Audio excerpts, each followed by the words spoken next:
तो पुष्कर सिंह धामी ने लगातार दूसरी बार उत्तराखंड के मुख्यमंत्री के तौर पर शपथ ली है और पुष्कर सिंह धामी उत्तराखंड के 12वें मुख्यमंत्री होंगे। धामी ने राजधानी देहरादून में मुख्यमंत्री पद की शपथ ली। राज्यपाल गुरमीत सिंह ने पुष्कर सिंह धामी को सीएम पद की गोपनीयता की शपथ दिलाई है। उत्तराखंड के मुख्यमंत्री के शपथ ग्रहण समारोह में प्रधानमंत्री नरेंद्र मोदी, केंद्रीय गृह मंत्री अमित शाह समेत बीजेपी के नेता शामिल रहे। शपथ ग्रहण समारोह के बाद पुष्कर सिंह धामी ने कहा कि 24 मार्च को पहली कैबिनेट की बैठक होगी। उन्होंने कहा कि आगामी दशक उत्तराखंड का होगा और हमें इसे बनाने के लिए कृत संकल्प होना होगा। हम अपने राज्य के विकास के लिए आज से ही काम करना शुरू करेंगे। दूसरे कार्यकाल में धामी के लिए हालांकि कई चुनौतियां होंगी, जिसमें पहाड़ से पलायन और रोजगार एक बड़ा मुद्दा है। धामी के दूसरे कार्यकाल में जनता को भी उनसे काफी उम्मीदें हैं और अब देखना यह है कि कैसे पुष्कर सिंह धामी उत्तराखंड को आगे ले जाते हैं और पहली कैबिनेट के बैठक में धामी सरकार जनता के लिए कौन से बड़े फैसले लेती है।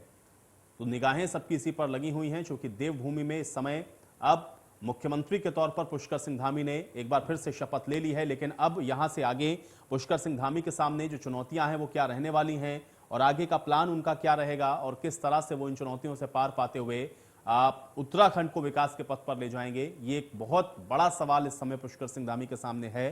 क्योंकि जनता ने एक बार दोबारा से उनको चुन करके सत्ता तक पहुंचाया और ऐसे में आज 12वें मुख्यमंत्री के तौर पर शपथ लेने के बाद निश्चित तौर पर यह सवाल इस समय एक बड़ा है और उत्तराखंड के क्षेत्रवासी और जनता ये जानना चाह रही है कि आखिर अब उनका आगे का जो प्लान है पहाड़ को लेकर के वो क्या रहने वाला है।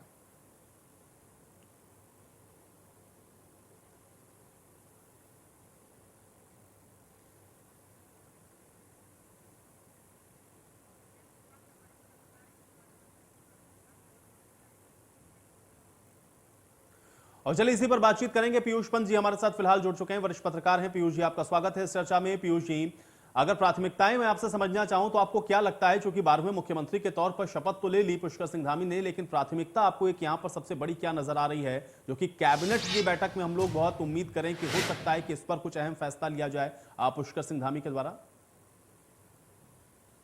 देखिए, सबसे पहले तो उन्होंने जो एक बात कही थी और कि ये एक जो बिल लेके आएंगे, वो उन्होंने चुनाव के पहले भी ये बात कही थी यूनिफॉर्म सिविल कोड के ऊपर, और उन्होंने अभी जीतने के बाद भी ये बात कही थी कि वो इसको तत्काल काम करेंगे।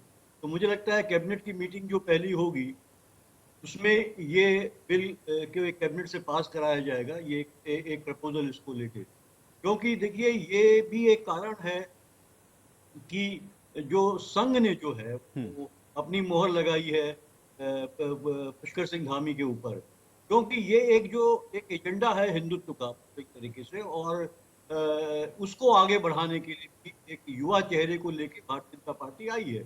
तो मुझे लगता है ये एक सबसे पहला काम वो करेंगे। उसके बाद जो है कि इस तरह से जो उन्होंने तमाम वादे किए, जो भारतीय जनता पार्टी को उत्तराखंड में जो है जिस घोषणा पत्र आया था, इस पे महिलाओं को, गरीब महिलाओं को 3 सिलेंडर मुफ्त देने की बात कही गई थी, बेरोजगारों को भत्ते की बात कही गई थी, और नौकरियों की कोई बात नहीं की गई, भत्ते की बात की गई, नौकरियां की बात की गई, 50,000 नौकरियां देंगे। और लेकिन जो तत्काल जो है कि 15 दिन के अंदर उन्होंने कहा था 25,000 नौकरी जो है हम युवाओं को दी जाएगी। तो अब देखना ये होगा क्या इन पे घोषणा होती है या इन पे कोई नहीं होता है, सरकारी आदेश आता है कि इसके अलावा जो है कि बहुत से उत्तराखंड को उन्होंने ये भी कहा कि हम धामी जी ने ये भी कहा था कि हम अंतिम है उत्तराखंड का जो अंतिम लाइन में खड़ा बच्चा है, उसको भी जो है विकास का जो फायदा पहुंचाएंगे। तो योगी जी ने जो एक तमाम योजनाएं घोषित की हुई है तो लेके हर हर साल अंतिम छोड़ के जो है बच्चे तक जो हम पहुंचाएंगे। लेकिन बच्चे को शिक्षा नहीं मिल रही है, सबसे बड़ी बात तो उत्तराखंड में यही है। कल्याणकारी योजनाएं अपनी जगह है, लेकिन सबकी समस्या जो है अंतिम छोर के बच्चे को, उसके लिए स्कूल नहीं है, उसको शिक्षा नहीं मिल रही है, स्कूल का ढांचा नहीं है, वहाँ कहीं टीचर नहीं है। तो ये बहुत सी समस्याएं हैं जिनसे जूझना होगा। मुझे लगता है कि इसके अलावा जो है तो आपसी जो है स्थान भी भारतीय जनता पार्टी के अंदर है, इसमें कोई दो राय नहीं है। पुष्कर सिंह धामी का नाम डिसाइड करने में इतना टाइम लगा, जबकि अगर यही था वो पहले भी मुख्यमंत्री रह चुके थे और तो इसलिए अगर ऐसा नहीं होता तो उनका तो नाम बिल्कुल पहले ही पीयूष जी, डिक्लेयर क्या कर ये हम दिया। मान के चलें, चूंकि आज तो शपथ ग्रहण हुआ है, तो इसलिए हम लोगों को दिख रहा है कि बड़ी खामोशी है, या फिर किसी ने इसको लेकर के किसी भी तरह की कोई बात अभी तक कही नहीं? हर सब लोग कहते रहे कि जो केंद्रीय नेतृत्व का फैसला है वो सबको मंजूर है, और हालांकि विधायक दल की बैठक में चुन भी लिया गया पुष्कर सिंह धामी को, लेकिन अंदर से जो चुनौती है, क्या आपको लग रहा है कि आने वाले भविष्य में ये बढ़ सकती है? और अगर ऐसा होता है तो फिर बड़ा मुश्किल है आपकी जिन योजनाओं को या फिर जिन विकास के कार्यों का जिक्र यहाँ पे पुष्कर सिंह धामी कर रहे थे उनको एग्जीक्यूट करवा पाना, क्योंकि वही चेहरे हैं आपके मंत्रिमंडल के अंदर आप जिनके साथ ही बहुत तरह की जो आप एक तरीके की कह सकते हैं कि खींचातानी है। तो क्या आपको लग रहा है कि इतना स्मूथ नहीं होने वाला है, थोड़ी दिक्कतें रहेंगी पुष्कर सिंह धामी के साथ, अब उसको कैसे मैनेज करेंगे ये देखना पड़ेगा? तो निश्चित रूप से देखिए चित्रांश जी, ये दिक्कतें होंगी क्योंकि देखिए भारतीय जनता पार्टी ऊपर से लगता है कि बहुत स्मूथली काम करती है, लेकिन उत्तराखंड के संदर्भ में अगर हम देखें तो निश्चित रूप से गुटबाजी वहां भी है, कांग्रेस में है तो भाजपा में भी है। और ये हमने पहले भी देखा था कि कभी भी कोई भाजपा का मुख्यमंत्री 5 साल नहीं कर पाया है, बीच में बदलने ही पड़े हैं। चाहे आप पहले आप खंडूरी जी का मामला लीजिए, निशंक का मामला लीजिए, या आप जो अभी जो है कि अभी इस साल जो है कि पिछले साल जो है सरकार में जो है लगातार त्रिवेंद्र सिंह 3 रावत, मुख्यमंत्री तीरथ सिंह बदले गए रावत, हैं। फिर पुष्कर सिंह चाहे धामी। आप दो रावत थे और एक फिर उसके बाद धामी जी को लेके आए। तो ये भारतीय जनता पार्टी में अंतर कलह है, और अभी भी देखिए बहुत से लोगों को कैबिनेट मंत्री नहीं बनाया गया है, वो एक्सपेक्ट कर रहे थे उसमें। उसमें कई नाम है, आप देखिए अविनाश पांडे का, अरविंद पांडे का नाम है उसमें। इसके अलावा जो है आप देखिए किशन सिंह चुफाल है, बंशीधर भगत, जिनको पुणे में स्पीकर बनाया गया था, वो काफी सीनियर है। ऐसी उम्मीद लग रही थी कि उसको शायद बनाया जाएगा स्पीकर, लेकिन उसको स्पीकर भी नहीं बनाया गया। तो एक कहीं ना कहीं संतोष तो रहेगा। अब देखना ये कि क्या उसको क्या है, धामी जी, पुष्कर सिंह धामी क्या उसको दबा पाते हैं, या वो लोकसभा चुनाव तक उसको जो है किसी तरह कोऑर्डिनेट करके और उसको दबा सकते हैं या नहीं, ये देखने वाली बात होगी। हालांकि ये कहा जाता है पुष्कर सिंह के बारे में कि वो एक मिलनसार किस्म के व्यक्ति हैं। वो सबसे, चाहे एमएलए हो चाहे पार्टी कार्यकर्ता हो, वो सबके साथ अच्छे संबंध बना के चलते हैं। वो एक युवा नेता है, और पहले भी उसने, आपको याद होगा कि काफी 2008 तक एक लंबा ये है जो यात्राएं निकाली थी, बेरोजगार युवाओं की यात्राएं निकाली थी, और काफी लोगों से मिलते जुलते रहते थे। तो एक उनकी एक ये जो है एक उनका जो स्वभाव है, मिलनसार जो स्वभाव है, मुझे लगता है वो कहीं ना कहीं थोड़ा बहुत जो है कि इस असंतोष को लेकिन पीयूष दबाने जी, क्या में। आपको लगता है कि उससे भी बड़ी चुनौती एक तो अभी ये होगी कि जो 6 महीने के बाद आपको चुनकर जाना होगा, चूंकि विधान परिषद की व्यवस्था नहीं है उत्तराखंड के अंदर, ऐसे में आपको कहीं ना कहीं उपचुनाव लड़ना पड़ेगा, और वहां पर आप चुनाव को कैसे जीतेंगे ये भी एक बहुत बड़ा सवाल होगा, क्योंकि विपक्ष के साथ साथ अंदर खाने की जो खींचतान है वो कहीं आपको मैनेज करनी पड़ेगी, और उसको किस तरह से आप पार पाएंगे? क्या आपको लग रहा है कि इस पर भी अभी बहुत ज्यादा फोकस होना पड़ेगा पीयूष जी? निश्चित रूप से देखिए, अभी जो धामी जी हारे हैं, ये कोई सोच नहीं खटीमा से हार जाएंगे वो, लेकिन हार गए तो उसके पीछे जो है कि यही कहा जा रहा है भाजपा के अंदर से कि ये अंदरूनी जो कलह रही है कि वो हराया गया है उसकी वजह से। तो इस तरह की संभावना से इनकार नहीं किया जा सकता, इसलिए ये भी एक चुनौती है। निश्चित रूप से तत्काल नहीं है, 6 महीने का समय है, लेकिन मुझे लगता है ऐसी एक कोई सीट चुनना जहां से ये सुनिश्चित कर किया जा सके कि वो जीत के आएंगे। हालांकि 6 एमएलए हैं जिन्होंने ये ऑफर किया है कि वो अपनी जो है सीट छोड़ने के लिए तैयार हैं। खासकर जो उनकी के बगल वाली जो सीट है, वहाँ के विधायक ने भी जो है एक ऑफर दिया है, एक इंडिपेंडेंट विधायक ने ऑफर दिया है, बाकी बीजेपी के और 4-5 विधायकों ने ऑफर दिया है। लेकिन जरूरी नहीं है कि वो जीत के आ ही जाए, देखिए, क्योंकि चुनावी गणित पे बहुत कुछ काम करता है। हालांकि उनके लिए राह उतनी मुश्किल नहीं होनी चाहिए, और ऐसी सीट उनके लिए चुनी जाएगी जो निश्चित रूप से भाजपा के लिए जो है काफी जो है आसान सीट होगी, सरल सीट होगी। तो ये दिक्कत नहीं होनी चाहिए। लेकिन फिर भी जो है आप कुछ कह नहीं सकते थे कि किसी ने सोचा नहीं था कि धामी अपनी सीट हार जाएंगे। हालांकि ये पता है कि उत्तराखंड में जो है हर जो इनकम्बेंट जो चीफ मिनिस्टर वो लगातार हारता रहा है। भगत सिंह कोश्यारी जरूर थे कि वो नहीं इनकम्बेंट थे, उसके बाद चुनाव नहीं हारे थे। जी। एनडी तिवारी लड़े नहीं थे उसके बाद, बाकी सभी वो चुनाव हारते रहे हैं। तो ऐसा कुछ कहा नहीं जा सकता कि हम जीत ही जाएंगे। तो बड़ा सोच समझ के उन्हें एक सीट का जो है अपने लिए लेकिन इंतजाम पीयूष जी करना एक चीज पड़ेगा। और मैं इसमें थोड़ा समझना चाहूंगा, क्योंकि सेंटर से जो समय निर्देशित हो रहा है या फिर जिस तरह से जो सेंटर है वो जिस तरह की भूमिका अपनी निभा रहा है, क्या आपको लग रहा है कि बहुत ज्यादा ऐसा नहीं है कि बहुत कोई प्रॉब्लम आने वाली है या कोई बहुत ज्यादा ऐसी कोई चुनौती रहेगी पुष्कर सिंह धामी के साथ? क्योंकि हम लोगों को साफ दिख रहा है, स्पष्ट दिख रहा है कि सेंट्रल लीडरशिप पूरी तरह से पुष्कर सिंह धामी के साथ खड़ी हुई है, क्योंकि प्रधानमंत्री मोदी चुनाव से लेकर के बाद तक हर मंच पर पुष्कर सिंह धामी को लेकर के इंडिविजुअली भी बात इसको कहते रहे कि यही हमारा चेहरा है। तो क्या उस स्तर पर आपको लग रहा है कि अगर अंदर खाने से कोई आवाज है भी या उठ भी रही है तो उसको बहुत जल्दी डाइल्यूट कर लिया जाएगा, इसलिए इस स्तर पर कोई बहुत बड़ी चुनौती या चैलेंज नहीं होगा अभी? देखिए कि आवाज तो अभी भी उठी थी, इसीलिए देखिए 10 दिन लग गए ये घोषणा करने में कि पुष्कर सिंह धामी जो है वो मुख्यमंत्री होंगे। तो इसके मतलब ये साफ दिखाता है कि आवाजें उठी थी, जिनको किसी तरह जो रिजॉल्व किया गया पार्टी के नेतृत्व द्वारा, केंद्रीय नेतृत्व द्वारा। और ये भी बात सही है कि जो पार्टी का केंद्रीय नेतृत्व तय करता है कि कौन चेहरा होगा मुख्यमंत्री का, कौन कहाँ से चुनाव लड़ेगा और किसे कैबिनेट में लिया जाएगा, नहीं लिया जाएगा। तो निश्चित रूप से पूरा सपोर्ट है उन्हें। उस हिसाब से जो है कि आप असंतोष कहें तो असंतोष तो रहेगा। देखिए सीनियर वहाँ पे बहुत से सीनियर विधायक है, मंत्री भी रह चुके हैं।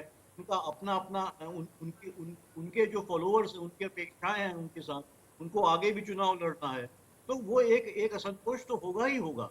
लेकिन ये बात आपकी सही है कि अंत में जो है कि तो भाजपा का हाईकमान होता है, वही तय करता है, उसकी बात माननी पड़ती है।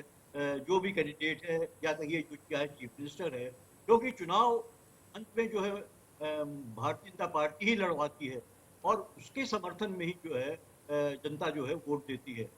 चाहे कह लीजिए मोदी जी के समर्थन में देती है, क्योंकि अंतिम कार्ड जो होता है वो मोदी जी का होता है। हमने उत्तराखंड में भी देखा कि जब लगा कि भाजपा की स्थिति इस समय खराब है तो मोदी जी को उतरना पड़ा जो है मैदान पे, और उन्होंने 4-5-6 जो सभाएं जो उत्तराखंड करी, तब जाके कुछ बेहतर स्थिति बनी भारतीय जनता बिल्कुल। पार्टी। चलिए पीयूष जी, दो और लोग मेरे साथ जुड़ गए हैं, उनका भी परिचय करवाते हैं, उसके बाद इस चर्चा को थोड़ा और आगे बढ़ाते हैं। राजीव महेश्वरी जी हमारे साथ जुड़ रहे हैं, मीडिया प्रभारी हैं कांग्रेस के। राजीव महेश्वरी जी, आपका भी स्वागत है इस चर्चा में। और डॉक्टर प्रवीण भी हमारे साथ जुड़े हुए हैं, ब्यूरो चीफ है हमारे उत्तराखंड से। राजीव महेश्वरी जी, आपके पास आऊंगा मैं, चूंकि आज तो 12वें मुख्यमंत्री के तौर पर शपथ भी ले ली यहाँ पर पुष्कर सिंह धामी ने। कैसे इसको आप देख रहे हैं और आपका पहला रिएक्शन मैं इस पर चाहूंगा, इसको आप किस प्रकार से देखेंगे? देखिए, पूरी तरीके से क्षेत्रीय असंतुलन है। लेकिन हाँ, इससे पहले मैं जो मंत्रिमंडल के लोगों ने जिन्होंने शपथ ली है, माननीय मुख्यमंत्री ने शपथ ली है, उनको मैं बधाई दूंगा, शुभकामनाएं दूंगा। लेकिन आपने ये साफ देखा होगा कि क्षेत्रीय संतुलन की जो है वहां पर पूरी भरमार है। उत्तरकाशी, चमोली, पिथौरागढ़, हरिद्वार, चंपावत, नैनीताल, आप देखिए रुद्रप्रयाग, इन जगहों को प्रतिनिधित्व नहीं दिया गया है। तो इसका क्या मानना है? और इसमें 3 क्षेत्र जो हैं सीमांत क्षेत्र हैं, उसमें हमारे जो है बॉर्डर एरियाज हैं, जो हमारी सेकंड लाइन कहलाते हैं, जिसमें हमारे उत्तरकाशी है, पिथौरागढ़ है और हमारे चमोली है। यहाँ से किसी को प्रतिनिधित्व नहीं दिया गया, तो क्या यहाँ की जो युवा हैं वो पलायन करने को तैयार हैं? आपने देखा क्या स्थिति इस देश में, इस प्रदेश की है, किस तरीके से यहाँ पर युवा पलायन करने को मजबूर है। आप बताइए, यदि वहां का युवा पलायन कर जाएगा ये बॉर्डर एरियाज का, तो इसी को हम लोग सेकंड लाइन कहते हैं और यही हमारी सुरक्षा का कवच भी है। ये किस प्रकार से हम इसको अपने देश को सुरक्षित रख पाएंगे, ये मैं पूछना चाहता हूं भारतीय जनता पार्टी के लोगों से कि ये किस तरीके का इन्होंने मंत्रिमंडल बनाया है। पूरी तरीके से कोई भी विभाग हो, शिक्षा हो, शिक्षा में इन्होंने कहा साहब हम जो है ड्रेस कोड लाएंगे, हम वाईफाई लगाएंगे, कुछ भी नहीं है। कोई भी आप बताइए क्या किस प्रकार का इन्होंने कोई कार्य किया हो उसमें। धन सिंह रावत जी इसके मंत्री रहे, इसमें एक आध यदि युवा चेहरा कोई इन्होंने कोई सम्मिलित किया है उसे छोड़ भी दे, तो बाकी सारे ऐसे मंत्री इन्होंने बनाए हैं जिनसे आप बहुत ज्यादा उम्मीद नहीं कर सकते। जो पुराने, उसमें कुछ लोग पुराने हैं, उनसे आप क्या उम्मीद कर सकते हो? उनका क्या अचीवमेंट है, क्या उन्होंने जो है क्या हासिल किया पिछली सरकार में। तो आप देखिए, इन्होंने शिक्षा का क्षेत्र हो, पर्यटन का क्षेत्र हो, कोई भी क्षेत्र हो, मैं कहूंगा कि इन्होंने कहा चलिए, किसानों की आपने एक जो बड़ी आय बात जो उठाई कि देखिए, इसमें बहुत बड़ा असंतुलन दिख रहा है। डॉक्टर प्रवीण कुमार, आप इसको किस तरह से देख रहे हैं? एक तो यहाँ क्षेत्रीय असंतुलन की बात हुई और दूसरा आज इन मंत्रियों ने शपथ ली, उसको भी आप किस तरह से देखेंगे? क्या वाकई में उसमें कहीं असंतुलन जैसी स्थिति आपको लग रही है? और प्राथमिकताएं वहां पर आपको अभी क्या नजर आ रही हैं, क्योंकि कैबिनेट की बैठक भी कल होनी है?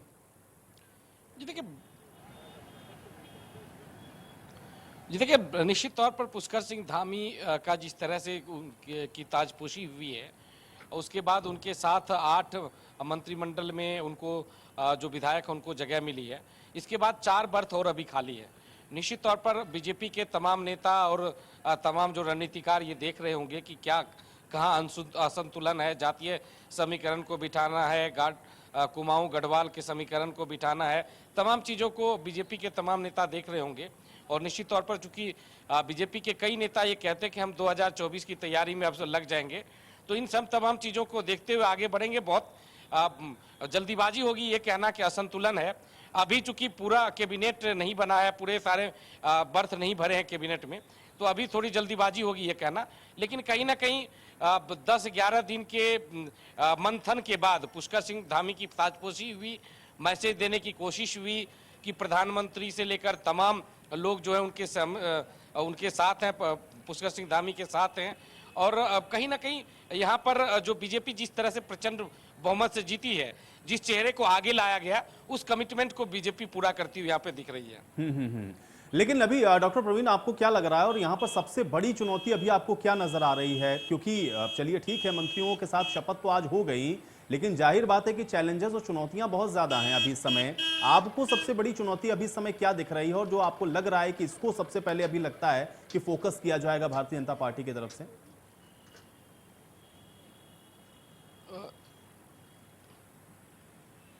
जी देखिए, चूंकि अभी अभी जो है एक नई सरकार जो है, सही सरकार का गठन हुआ है। कल मंत्रिमंडल की शायद पहली बैठक होगी और उसके बाद थोड़ा सा कहते हैं ना कि 6 महीने का हनीमून पीरियड होता सरकार का भी। तो मुझे लगता है कि विपक्ष को भी थोड़ा सा धैर्य रखना चाहिए और 3-4 महीने कम से कम सरकार को खेलने का मौका देना चाहिए, सरकार को कामकाज करने का मौका देना चाहिए। उसके बाद उस पर टिप्पणी किया जाएगा तो बेहतर है, क्योंकि जनता का जनादेश उनके साथ है। और जब आप इस वक्त आप किसी भी बीजेपी के नेता से पूछेंगे तो उनका यही जवाब होगा कि जब जनादेश हमें मिला है तो हमें विकास के काम को थोड़ा आगे करने दीजिए, उसके बाद आप उनमें से नकारात्मक चीजें या कमियां ढूंढने की कोशिश कीजिए। तो अभी बहुत जल्दी होगा ये आरोप लगाना या असंतुलन की बात करना, क्योंकि अभी बहुत सारी चीजें प्रीमेच्योर है, अभी बहुत सारी चीजों पर काम होना बाकी है। चाहे जातीय संतुलन हो, क्षेत्रीय संतुलन है, विभागों का बंटवारा हो, अभी ये भी देखने वाली बात होगी कि जो नए विधायक बने हैं उनको किस तरह का विभाग मिलता है, पुराने जो है जो पहले मंत्री रह चुके हैं, अनुभवी हैं, उनको कौन कौन से विभाग दिया जाता है, ये देखना होगा। चलिए, बहुत शुक्रिया आप तीनों का हमारे साथ जुड़ने के लिए, इस तमाम बातचीत के लिए। तो हालांकि अब देखना होगा कि आगे जो मंत्रिमंडल है वो किस तरह से काम करता है, जो प्राथमिकताएं बताई गई हैं उसको किस तरह से आगे बढ़ाया जाता है। इसी के साथ देवभूमि लाइव में मेरे साथ फिलहाल इतना है।